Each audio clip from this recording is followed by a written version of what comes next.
When I was in the third grade, my mother put me on a bus and she told me I was going to a school where I can get a better education and be a part of the American dream.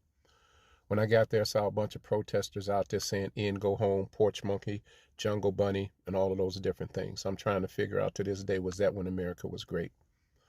A few years later, in that same school, a white girl decided that she wanted to spit on me, slap me, and call me the N word. I hit her back. Next thing I know, got my head slammed into a chalk rail, and it hurt for a long time, and I still have side effects from it. But the thing that was the most important was I was told that day that you never touch a white person. I think back today, was America great at that point in time? Or was it the time maybe that my mother and I went to a store and we had to change buses and it was cold and snowing, so we decided to walk into this restaurant and get us some hot chocolate and coffee and sit down for a minute until we could see the bus coming. We ordered our coffee and hot chocolate and the white man made us get out. I'm like, is America great when a man puts a woman and child out in the cold and the snow just because of the color of their skin? I don't think so. I remember when I was standing outside with some friends of mine and we were minding our business on our own block. Police came up, started harassing us, and I said, why are you giving us such a hard time? I got hit in my mouth with a flashlight, knocked out a few of my front teeth. Was America great at that point in my life for me? No. I finally got a black job. My alderman wrote a letter for me and I got a job at a hospital working as a maintenance mechanic, which I was not qualified for. The guys who I worked with broke in my locker and urinated in my boots, and HR did nothing about it. To this day, I wonder if that was the opportunity for America to be great and me finally to get a job based on the color of my skin, but I did not work it out. Fast forward a couple of years later, I'm working for a major electronics retailer. I did it the American way. I worked my way up from the bottom to the top.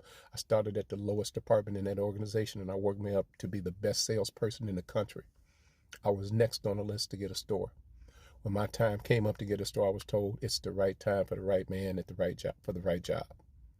That's why you were going to have to pass you up, because it's not that time. Guess it really didn't matter if you worked hard and did everything that you're supposed to do. A couple of years ago, I was passed over for a promotion by a major mortgage company. The person that they promoted me, they actually had this person on tape saying that he didn't want to go into a restaurant because he didn't want to be around a bunch of N-words. And I said, why would you promote him over me? And my manager, regional manager, called me and he told me, he said, well, I'm a minority too, so I understand how you feel. I say, first of all, you're Asian, which makes you the preferred minority. I say, when the police lights come on, you don't fear for your life. See, let me tell you a couple of quick stories. So I told him one that when I was driving my little raggedy Lexus, police followed me for 2 miles. Sirens went on. I started fearing for my life. But I followed black protocol when you're pulled over by the police. I lowered my window down slowly. Police officer came up, unholstered his weapon. I have not done anything threatening. He's got his weapon unholstered, and he's got his hand on his gun. He leans in my car and asks me, is this your car? And have you been arrested in the last 12 months? I'm sure he knows this is my car because he's been behind me for the last 2 miles. But anyway, America wasn't great.